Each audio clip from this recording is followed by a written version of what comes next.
Assalamualaikum warahmatullahi wabarakatuh. Bismillahirrahmanirrahim. Alhamdulillahirabbil alamin. Wa bihi nasta'inu ala umuri dunya waddin. Wassalatu wassalamu ala asyrafil anbiya'i wal mursalin Sayyidina Muhammadin wa ala alihi wa sahbihi ajma'in wa ba'du. Mari kita lanjutkan kajian tafsir. Insyaallah hari ini akan menjelaskan surat Ali Imran ayat 83. Judulnya seluruh makhluk Allah baik di langit di bumi sudah muslim atau berserah diri, baik secara suka atau secara terpaksa. Sukarela atau terpaksa. Kenapa kita harus membahas sukarela? Beda dengan suka-suka. Kalau suka-suka sama dengan rela-rela. Itu bahasa Arabnya tarodin, saling merelakan, saling menyukai. Tapi ini wau mana'al, sukarela atau terpaksa. Karena ada salah satu tafsirnya di dalam hadis Rasul, ajima rabbuka min qaumin yuqaduna ila jannati bisalasil. Allah merasa aneh pada sebagian hambanya yang masuk surga itu dengan cara dipaksa, dirantai. Ulama di tafsir lain menjelaskan bahwa lima annaka la taqrusal mujarrad. Memang Allah tahu bahwa kamu itu manusia suka tidak menerima nasihat semata, tidak gampang menerima nasihat. Sebab orang yang bisa menerima gampang nasihat itu adalah punya nufusul karimah. Nufusul karimah itu jiwa mulia, hati bersih, akalnya sehat, sehingga tak ada menghalangi untuk ibadah, karena memang bersih hatinya, jiwanya mulia. Tetapi ada manusia yang nufusul laimah, jiwanya kerdil, hatinya kotor, dan sehingga bertindaknya jahat. Dan inilah kelompok yang kedua, oleh Allah tetap disayangi. Akhirnya karena ada sayangnya Allah, dipaksa dia untuk beribadah. Jiwanya memang jahat, hatinya kotor, bahkan busuk, sehingga melakukan kezalimannya bertumpuk. Itulah rahmanillah di dunia. Meskipun manusia itu hatinya busuk, jiwanya kotor, tetap saja oleh Allah ditunggu. Yo, kamu ibadah. Kalau kita lihat hukum alam, baik pada manusia atau hukum fisika, biasanya anak bayi itu, Al-Quran kan menyusuinya harus sudah selesai 2 tahun. Tapi terpaksa, karena memang berbahaya. Kalau lebih 2 tahun, maka si ibunya sepakat dengan suaminya untuk mencari solusi, yaitu dikasih buah pare. Itu hanya dipaksa dia berhenti. Kenapa? Berbahaya. Kedua, kalau ada kita punya motor atau mobil, kalau bautnya itu masih baru, dengan obeng yang kecilnya aja bisa dibuka. Tetapi kalau itu bautnya sudah keratan, terpaksa bengkel itu harus ngambil palu yang lebih besar dan digetok itu baut. Tetapi harus begitu itu, karena supaya copot, sudah dangkal, karatan di hatinya, sehingga dia tetap sama Allah dipaksa untuk beribadah. Jadi karena kita itu harus tahu sunnatillah, sunnahnya Allah subhanahu wa ta'ala, la tabdila li sunnah, tidak ada yang bisa mengganti. Yaitu apa? Syariat Islam, aturan Allah. Itu artinya sunnah Allah yang baik. Tetapi banyak orang yang mengatakan dan memandang, bahkan meyakinkan tidak baik, sehingga dipaksa dia untuk mengaku baik, sehingga dia berbuat baik. Terima itu Islam. Ada orang yang tidak biasa makan. Kenapa? Oh, saya kena di kota, makan keju sama roti. Datang ke kampung, karena memang tidak ada lagi makanan kecuali apa yang ada, maka dipaksa dia harus makan. Akhirnya dia bisa juga menyesuaikan diri, meskipun orang kata jadi orang kampung. Demikian sebaliknya. Itulah hukum alam dan hukum Allah. Makanya tadi kalau kita kaitkan dengan surah Al Imran ayat 83, kan judulnya talilahu as-samawati wa ma fil ard. Seluruh makhluk di langit dan di bumi sudah berserah diri kepada Allah. Tetapi menurut ahli tafsir kok ini kalimat karhan. Jadi kalau man fis samawat, orang atau makhluk yang ada di langit itu tawan. Makhluk yang ada di langit semuanya sudah tawan, sukarela menyembah Allah, beribadah kepada Allah. Berbeda dengan manusia. Ini wakarhan kepada man fil ard. Jadi Bapak lihat ayatnya. Walahu aslama man fis samawati wa man fil ardi. Walau aslama man fis samawati tawan. Seluruh makhluk yang ada di langit dan di bumi sudah tawan, sukarela menyembah Allah, beribadah kepada Allah. Tetapi ketika makhluk di bumi tidak semuanya. Itu saya lihat di dalam tafsir Sawi namanya. Ada yang memang manusia ibadah kepada Allah, dia dengan sukarela, tetapi ada yang tidak. Berarti kita ya kalah dengan makhluk-makhluk lain. Padahal di ayat surat Ar-Ra'd misalnya ayat 15, walillahi yasjudu ma fis samawati wa ma fil ardi taw'an wa karha. Seluruh makhluk di langit dan di bumi sudah berserah diri kepada Allah, baik tadi tau'an, sukarela, atau secara terpaksa. Kalau kita misalnya lihat ayat di dalam surah Al-Hasyr ayat 21, di situ kan lau anzalna hadzal Qur'an ala jabalin la ra'aitahu khashi'an mutasaddian min khasyatillah wa tilkal amtharu nadhibu lin-nasi la'allahum yatafakkarun. Seandainya Quran itu turun dan diterima oleh gunung, seandainya Islam itu turun dan Rasul perintahkan untuk gunung, la ra'aitahu khashi'an mutasaddian, Muhammad, kau pasti melihat gunung itu khashi'an, merunduk pada Allah. Dan saking merunduk sampai mutasaddi, dia pecah. Kenapa? Saking beratnya menerima perintah Allah, tidak bisa sempurna. Itu digambarkan di dalam surah Al-Hasyr. Ya, khashi'an mutasaddian min khasyatillah, karena rasa takutnya pada Allah. Bahkan dalam surah Al-Baqarah, karena manusia itu punya sifat duluman, jahulan. Tsumma qasat qulubukum, kemudian hatinya mengeras kamu itu. Ini manusia maksudnya. Fayyakal hijarah, seperti batu, au asyadu qaswa, atau lebih keras dari batu. Padahal wa inna minal hijarah lama yatafajjaru minhu anhar, sebagian batu ada yang bisa pecah karena adanya hujan, adanya air. Kok kamu masih tidak pecah juga? Sekrup yang sudah karatan dipukul dengan palu yang besar, kita ditegur. Makanya di ayat 83 Allah marah besar kepada orang yang tidak muslim, artinya orang kafir. Yang kedua, Allah marah besar kepada umat Islam kok masih lalai sehingga dia harus dipaksa.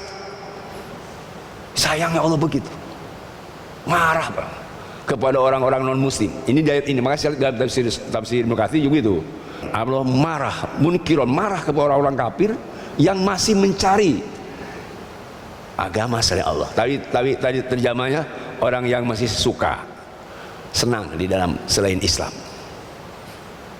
bangga. Dan marah Allah kepada muslim yang dia ngaku muslim tapi tidak menekankan syariat Islam.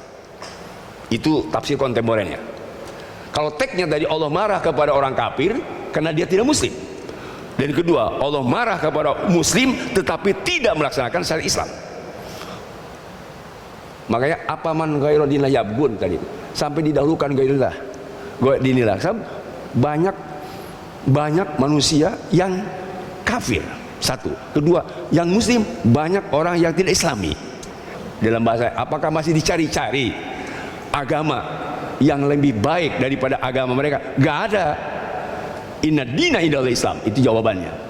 Allah marah kepada orang kafir karena tidak masuk Islam sekali lagi, dan Allah marah kepada umat Islam tidak hidupnya tidak islami. Kita di sini tidak kafir, kumpul semua muslim. Tapi sekali lagi, tafsir kontemporer Allah marah juga kepada umat Islam yang tidak islami. Padahal tadi walau aslama man fis samawati wa man fil ardi, seluruh makhluk yang di langit bumi sudah muslim. Sudah muslim. Coba kaitkan dengan ayat selanjutnya tuh, ayat 85. Wa may yabtaghi ghairal islam dinan, barang siapa orang yang masih mencari, masih suka agama se-Islam, fala yuqbalu minhu, tidak akan diterima oleh Allah. Lan cek orang sudah pimualeun, mustahil diterima. Tak akan diterima dari sekarang sampai nanti dan sampai kapanpun. La yuqbal, agama syariat Islam tidak diterima, atau orang muslim yang tidak melaksanakan syariat Islam tidak diterima juga. Bahkan saya lihat di tafsir Sawi itu ada hadis menyatakan bahwa ketika seluruh amal di akhirat itu datang kepada Allah dan mengatakan ketika sholat, ya Rob anas sholah, ya Rob aku ini sholat, maka Allah menjawab ala kulli khair, baik.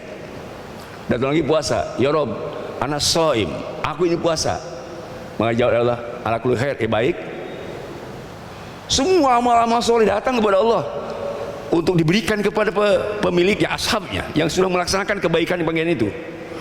Tetapi dalam hadis itu ketika datang Islam, ya Rob antas salam wa anal Islam, kau maha salam, maha penyelamat, dan aku adalah Islam yang mau menyelamatkan manusia.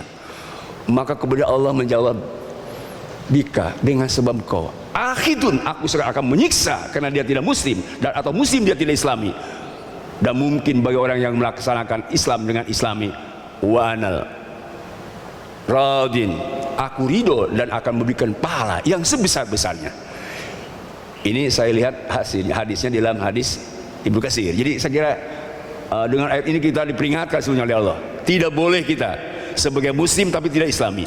Dan bahkan ketika kita sudah melaksanakan Islam sebaik-baiknya, sesungguhnya tidak harus ngomong lah kita, dilihat sama mereka. Non muslim semua melihat kebaikan-kebaikan muslim, tetapi kan tabarakallah, masya Allah, apa yang terjadi? Ketawa riang mereka karena kitanya yang salah, tidak dilalatul hal, tidak menunjukkan Islam dengan konsep yang sempurna tadi untuk dilaksanakan, hanya seperti verbal, dakwanya lisan. Maaf, bukan salah di medsos, tidak salah, tetapi ya hanya sebatas tadi ya ngomong. Malah saya punya analisis tentang Al-Quran, hanya sebatas dibaca, dihafal, belum tentu menjamin. Ya, makanya sekali lagi kita ini harus melaksanakan Islam kafah, karena teguran di sini sangat keras. Apa tujuannya? Wa ilai yurja'un. Ingat bahwa yurja'una ilai, semua manusia, ini yurja'un bukan turja'un, bukan umat Islam saja, semua manusia yurja'una ilai, bakal dikembalikan kepada Allah Subhanahu wa taala. Itu ujungnya. Jadi tadi dipaksa itu supaya apa? Supaya bisa beribadah kepada Allah. Makanya nanti ada tafsir lain, malam yakbaila bimula topatil ihsan qayyada bisalasil iltihan. Apabila manusia tidak menyembah kepada Allah, padahal begitu banyak fasilitas yang dia terima dan dia begini dan dia pakai, semuanya memakai fasilitas dari Allah, diberikan oleh sebanyak-banyaknya, tetapi tetap dia tidak beribadah kepada Allah, maka qayyada bisalah selir imtihan, kemudian Allah ikat dia dengan rantai-rantai ujian. Jadi rantai ujian itu kalau kita bermacam-macam ujian, bertubi-tubi ujian.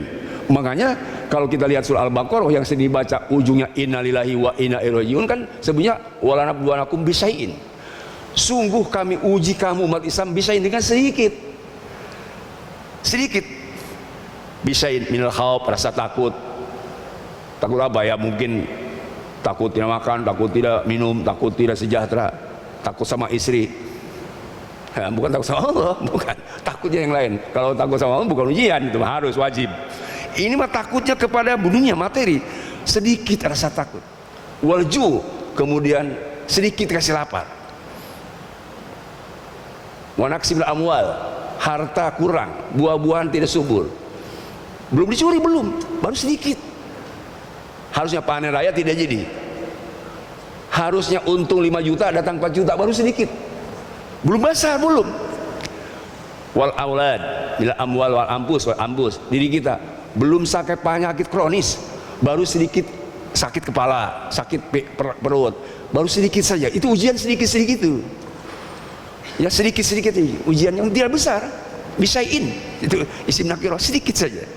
Ila khawfi wal ju'i wa nafsil amwal wal ambus wa samarat wa, kemudian wabasiris sabirin, tetap Allah menginformasi Muhammad, berikan kabar gembira kepada mereka yang sobar di depan ujian itu, kecil-kecil itu. Makanya idza asabatu musibah qalu innalillahi wa inna ilaihi raji'un.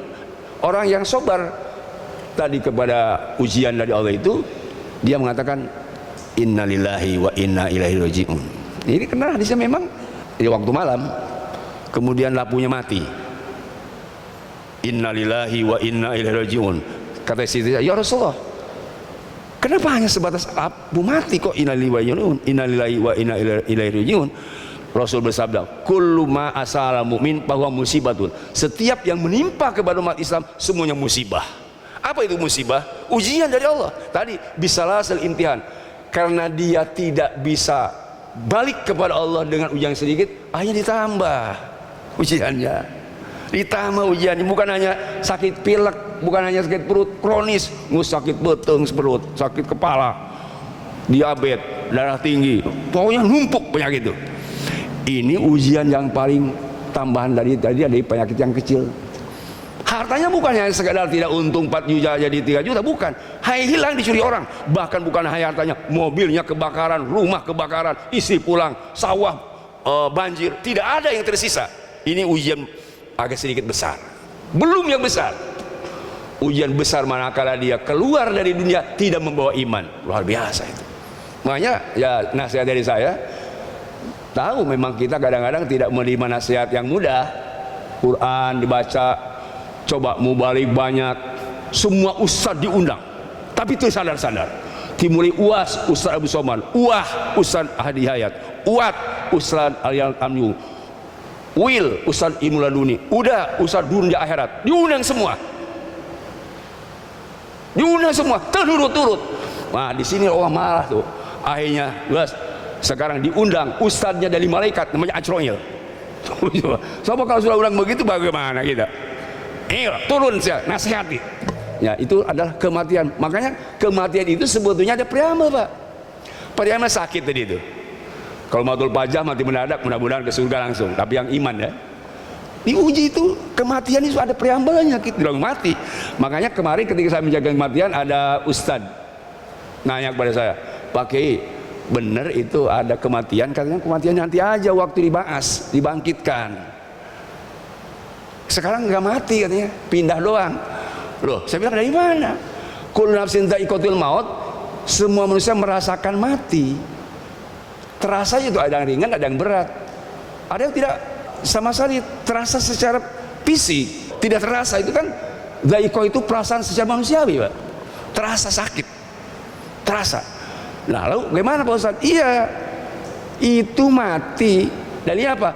Karena dia sakit. Saking sakitnya sampai mati. Kan ada sakit yang tidak mati. Masa kok tidak mati? Mati, sebab dia sakit awalnya. Orang kalau sakit tidak semuanya mati, tetapi begitu mati sakit dulu, Pak. Pertama ya sakit fisik. Semua sama, diberi preambel. Contoh-contoh awalnya apa? Sebab-sebabnya nanti. Ya, ada sebab-sebab kematian. Jadi salah kalau orang mengatakan nanti itu nanti aja, sekarang tidak ada matinya, pindah. Itu paham keliru. Coba tuh yang sakit-sakit itu, ingat, itu bakal mati. Kenapa bakal mati? Karena hidup. Makanya tidak boleh takut mati karena sudah hidup. Orang hidup ya pasti mati. Cuman tadi diperingatkan oleh satu hadis Nabi, aksiru min hasimil ladzat, harus memperbanyak kamu yang memisahkan kenikmatan dunia.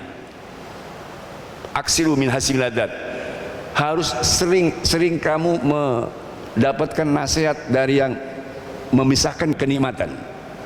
Qalu ya Rasulullah, wa ma hasimil ladzat? Wahai Rasulullah, apa yang disebut memisahkan kenikmatan dunia? Al maut. Oh, itu nasihat paling efektif, Pak. Al maut itu. Ya. Kita sering lihat yang meninggal. Makanya kapan kita mau sadar sekarang? Apa nunggu nanti aja ketika sudah mau sholat maut? Ya nggak bisa. Dilarang sama Islam.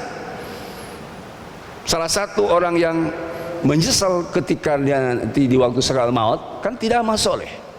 Kapan kita mau beramal soleh? Bahkan ada Quran mengatakan di surat Al-Jumu'ah, salah satu paling menyesal di waktu sakaratul maut karena tidak sedekah, karena berdasarkan Quran. Sang paling menyesal karena kita belum pernah sedekah. Saya mungkin nyesal sedikit. Kalau sedekah itu paling besar. Jadi kapan kita? Sebelum kita ya nyawa di tenggorokan. Coba lihat, perhatikan dalam surat Ghafir ayat 84. Coba lihat di situ. Itu Fir'aun sendiri Pak di surat Ghafir nomor 40, falamma ra'au ba'sana qalu amanna billahi wahdah. Ketika Fir'aun dan kelompoknya melihat azab, karena Nabi Musa kan punya mujizat, dipukul itu laut, kemudian jalan, dan kemudian sudah sampai ke daratan, itu laut masih ke atas dan Fir'aun ikut. Ketika Fir'aun dan kelompoknya melihat azab kami di lautan merah, apa yang sampaikan? Amanna billahi wahdah, iman kami sekarang kepada Allah saja, tidak yang lain. Tetapi sayangkan, meskipun wakafarna bima kunna bihi musikin, kami ingkar kepada apa yang pernah kami lakukan kemusikan, kemudian malah Fir'aun, aku menyesal, sombong, jadi penguasa yang jahat, sangat menyesal Fir'aun. Semua Pak, itu karena berdasarkan Al-Quran, semua orang-orang yang jahat maka menyesal. Jangan pun yang jahat, yang tadi sodako saja menyesal. Penyesalnya kan percuma itu, karena sudah tidak ada nilainya. Sok bapak nunggu itu sekarang kajian tiap subuh, tiap maghrib, kok ya maaf ya nusada saya, tapi masih ada yang belum.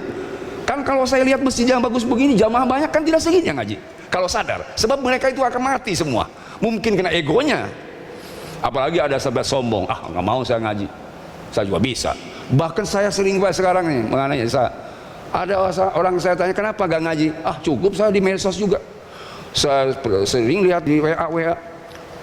Saya bilang itu mah bukan guru dan belum tentu bisa menjamin benar. Yang disebut guru itu yang mujalasah, majelis ilmu, itu yang bisa mempertanggungjawabkan kita di akhirat kelak. Jadi tidak cukup dengan IT, tidak. Bahkan saya kemarin ngobrol sama di Jakarta. Sekarang toko Gunung Agung itu pas sudah mulai mau tutup sebuah toko-toko buku, karena orang sudah tidak berminat lagi. Mahasiswa sudah cukup dengan online. Buku-buku bisa di berbagai sarana yang ya saya sendiri kan banyak di tafsir saya mau nyuruh kepada Sandi Al-Badar, ya sudah ada nggak ada. Majmu tafsir suruh tafsir ada di HP itu. Hadis semuanya ada. Tidak ada buku kecuali ada. Kalau ini dibiarkan, jangan sampai ada alasan, kalau begitu tidak harus hafal Quran. Karena sekarang nggak hafal Quran juga bisa dibaca, nggak boleh. Tetap kita harus hafal Quran. Apalagi kita ya dikaitkan dengan alat yang tasabuh, bercampurnya halal dan haram, itu juga harus diperhatikan. Apa kita cukup ngaji Quran dengan HP misalnya? Jangan-jangan dengan ada HP nanti tidak boleh beli Quran di masjid. Itu sudah salah lagi. Misalnya, jadi kita ini banyak kekeliruan, makanya nanti tauan wakaran. Apakah kita memakai syariat Islam itu sukarela karena kita sebagai muslim rela, ini adalah Islam, raditu billahi Islam dina, aku rela Islam sebagai agama. Itu sikap orang-orang. Raditu billahi robba wa bi Islam dina wa bi Muhammad nabiyya wa rasulah. Itu saya tahu. Yang ormas di kita yang cukup disegani. Apa betul kita sudah rela Islam sebagai agama? Wabi Muhammad nabiyya, dan Muhammad sebagai nabi dan rasul, betul. Wabil Quran imam, Quran sebagai pemimpin, sebagai imam, betul. Rela, tidak karhan. Ayat ini Ali Imran 83 harus jadi catatan oleh kita. Tauan atau karhan? Jangan jawabnya suka-suka, jangan. Suka-suka itu kan tauan yang makhluk langit, suka di dalam beribadah. Kalau bapak suka-sukanya tidak ngaji, nggak boleh. Suka-suka aja Ustaz, mau ngaji mau tidak aku main, itu mah ku dewek teman. Nggak boleh, kita tetap harus ada landasan yang sebenarnya. Majelis ilmi, majelis zikir. Seperti bapak sekarang sudah yakin tidak bisa bapak sholat, bukan tidak bisa bapak sholat di rumah, bisa kok. Tapi bapak sudah tahu fadilah sholat berjamaah luar biasa, sehingga tetap berjamaah meskipun hujan. Tetapi kepada ngaji masih belum banyak. Ini pertutannya kan BKM semuanya di sini. Kalau sholat banyak, kenapa ini ngaji kok gak banyak? Itu pertanda dari dulu. Padahal majlis zikir, majlis ilmu, itu majlis zikir sholat, zikir. Majlis ilmu ya belajar. Fa'lam annahu la ilaha illallah. Kata Imam Ghazali, ketahuilah tidak ada Tuhan kecuali Allah. Artinya orang yang bisa la ilaha benar, berilmu dulu, belajar dulu. Saya kasih contoh nih tentang la ilaha illallah ini untuk belajar tadi. Al-kaun kuladul mat, ini ilmunya begini Pak. Dunia ini Pak, dunia itu Adam, tidak ada. dan al-adam zulumat, tidak ada itu gelap. Wal wujud nurun, adanya dunia itu ada cahaya. Jadi kalau kita tahu dulu al ilmu nurun wal jahlu dulamun, dengerin, ilmu itu cahaya, bodoh itu kegelapan. Artinya orang yang punya ilmu wujud, eksis. Menurut ahli langit ada bumi ini, karena ada ilmu, ada ulama, ada orang yang ngajar, ada yang belajar, kelihatan dari langit. Seluruh makhluk langit ada ini bumi, karena ada yang ngajar, ada ulama yang ngajar. Sedangkan kalau jahlu dulamun, bodoh itu gelap, gelap gelita, tidak kelihatan. Yang kedua, dunia atau alam semesta kalau dilihat dari aspek substansi, adamun mahdun, adamun dulamun, betul-betul tidak ada gelap gulita kalau lihat dari aspek substansi. Tetapi kalau memang dilihat dari aspek tajalli nuril tajali, dilihat dari aspek nur ilahi, adanya dunia ini, alam semesta ini wujudun mustatirun, adanya tersembunyi, artinya ada kepalsuan. Bisa juga adanya itu memberi manfaat dan bisa adanya memberi madarat. Karena itu manusia, Pak, di dalam menyikapi dunia alam semesta itu ada dua. Satu, orang yang terhijab oleh dunia, yaitu orang kafir, tidak tahu Allah, tidak tahu al-mukawin, Allah tidak tahu, zat Allah tidak tahu, yang tahunya dunia saja. Dan kedua, ada muslim mukmin, dia tidak terhijab oleh dunia, Allah ada, tidak terhijab oleh dunia, cuman mengatakan Allah iman, Allah ada atau mukmin itu tadi ada tiga. Satu, qoblal akwan, dia imannya kepada Allah qoblal akwan, sebelum dunia ini ada, sudah iman. Artinya apa? Mau ada mau tidak ada dunia ini, saya iman kepada Allah. Ini yang pertama. Kedua, badal akwan, dia imannya setelah ada dunia. Kenapa kamu tidak iman? Saya nggak ngerti. Salah, kamu harus ngerti, harus iman seperti saya, sebab Allah sudah menciptakan langit bumi. Jadi kamu harus iman karena ada ciptaannya, ada di Quran kok, huwaladzi khalaqas samawati wal ard. Kamu wajib iman. Setelah alam dunia ini ada, baru kamu wajib iman.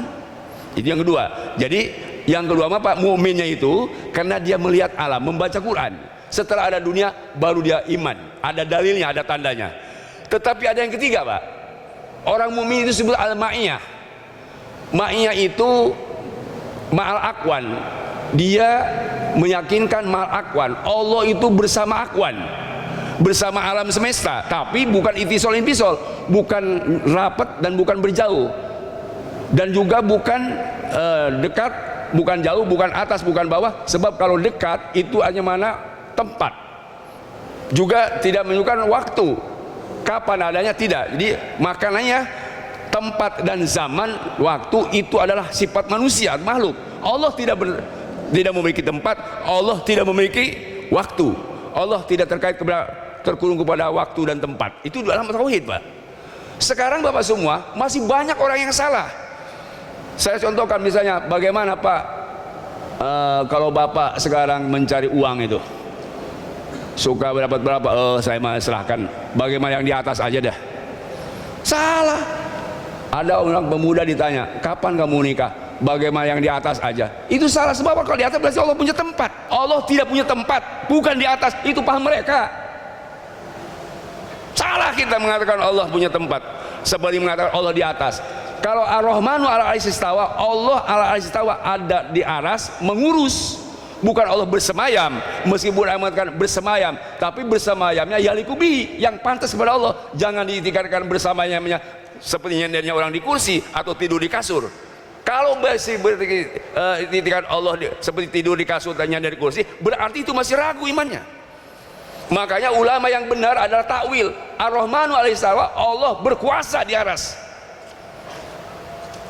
Itu contoh saja, Pak. Susahnya kita belajar ngaji tauhid aja, Bapak mungkin belum lurus. Ada orang bilang, kenapa kamu nikah kencing aja belum lurus? Ulah wakapaes ya, imannya can lurus. Lain ukur nikah kudu kencing lah lurus, pakai kudu lurus lah imannya, yaitu ngaji. Ngaji saya mau lurus, mau lurus iman. Maksudnya ini lurus iman itu dengan ngaji. Mudah-mudahan ya ada manfaatnya lah sedikit tadi, karena ini judulnya sukarela atau terpaksa. Sekali lagi, sukarela terpaksa berkait pada takdir ya Allah. harus suka dan rela. Serahkan saja ya Allah. Nek jadi wakil presiden, nek ente kamu karak calon, salah tuh. Serahkannya ke Allah. Allah tenakdirkan. Nah, ini iman penting. Tauan aukaran, suka atau terpaksa. Jangan suka-suka. Suka-suka ini jadi kita sebenarnya dikaitkan dengan situasi sekarang. Sebab ada orang yang tadi kurang imannya. Mudah-mudahan ya dikuatkan kita oleh Allah subhanahu iman kita sehingga kita wafat husnul khotimah. Mudah-mudahan surah Al-Imran ayat 83 dikaitkan dari 85 ya, bahwa wa may yabtaghi Islam dinan fala yuqbalu min. Orang yang masih mencari atau suka kepada agama saya Islam, Allah tidak akan menerima. Kunci lah. Berarti kita muslim kafah. Makanya wa nahnu lahu muslimun. Coba tuh ayat 84-nya. Wa nahnu lahu muslimun, dan kami muslim pasti taslim dan inqiyad kepada Allah Subhanahu wa taala. Begitu. Mudah-mudahan kita semua muslim kafah. Amin ya rabbal alamin. Subhanakallahumma bihamdik asyhadu an la ilaha illa anta astaghfiruka wa atubu ilaik. Wa sallallahu alaihi wa sallam Muhammadin walhamdulillahirabbil alamin. Assalamualaikum warahmatullahi wabarakatuh.